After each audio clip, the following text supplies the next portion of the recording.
সংসদ নির্বাচনের প্রস্তুতি সম্পর্কে জানাতে চট্টগ্রাম থেকে এই মুহূর্তে আমাদের সাথে যুক্ত হচ্ছেন জুবায়ের মঞ্জুর। আজকে সকালেই তো নির্বাচনী প্রচারণা শেষ হয়েছে। চট্টগ্রামের সার্বিক নির্বাচনী পরিবেশ কেমন দেখতে পাচ্ছেন, আমাদের বিস্তারিত জানাবেন। নিশ্চয় শাহনাজ, আপনি যেমনটি বলেছেন আজকে সকাল 7:30টায় নির্বাচনে যে প্রচারণার সময় সেটি শেষ হয়েছে, যার ফলে প্রার্থীরা মূলত এখন যে তাদের কর্মপরিকল্পনা নির্বাচন পর্যন্ত সেটি মূলত আসলে সাজাচ্ছেন।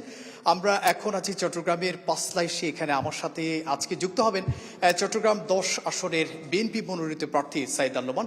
তার থেকে একটু জানতে চাবো, সাইদ আল-নোমান আপনাকে স্বাগত জানাচ্ছি। ছোট্ট করে একটু জানাবেন আসলে কি প্রত্যাশা করছেন, কোনো বার্তা আছে কিনা নির্বাচন কমিশন কিংবা সংশ্লিষ্ট কর্তৃপক্ষ কারো কাছে?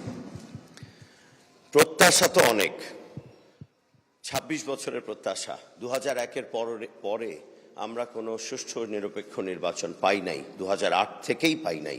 অতএব ২৬ বছর পর একটি নির্বাচন হতে যাচ্ছে।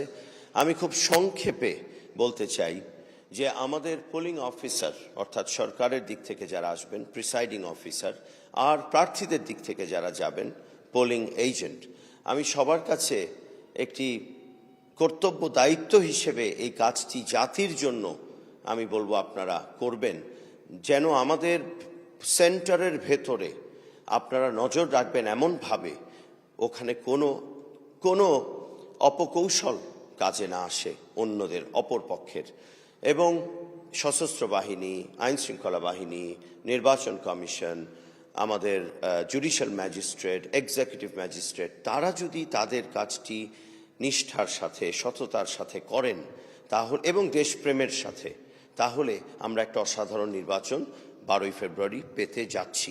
তবে আমি বলবো সবাইকে দেশপ্রেম নিয়ে কাজগুলো করতে হবে আমাদের জন্য। এটা ধরে নেয় একটা ইমানি দায়িত্ব। একটা বার আমাদেরকে একটা অসাধারণ নির্বাচন দেন, আপনি দেখবেন বাংলাদেশ কি ডেলিভার করে সামনের দিনগুলোতে। আপনাকে অসংখ্য ধন্যবাদ শাহনাজ। এই প্রার্থীর যেমনটা বক্তব্য শুনছিলেন, আসলে তিনি চাচ্ছেন কোনো ধরনের অনিয়ম যাতে কেউ করতে না পারে, এবং সে ব্যাপারে আইন শৃঙ্খলা বাহিনী থেকে শুরু করে নির্বাচনে যারা কাজ করবেন, নির্বাচন কর্মকর্তা যারা কাজ করবেন, তারা যাতে সজাগ থাকে সেই আহ্বান কিন্তু তার পক্ষ থেকে ছিল। তো সব মিলিয়ে আসলে এই ছিল চট্টগ্রাম থেকে যে সার্বিক প্রস্তুতি, সেটির খবরাখবর। শাহনাজ। জি জুবায়ের, চট্টগ্রাম থেকে ত্রয়োদশ জাতীয় সংসদ নির্বাচনের প্রস্তুতির খবরাখবর জানাচ্ছিলেন জুবায়ের মঞ্জুর।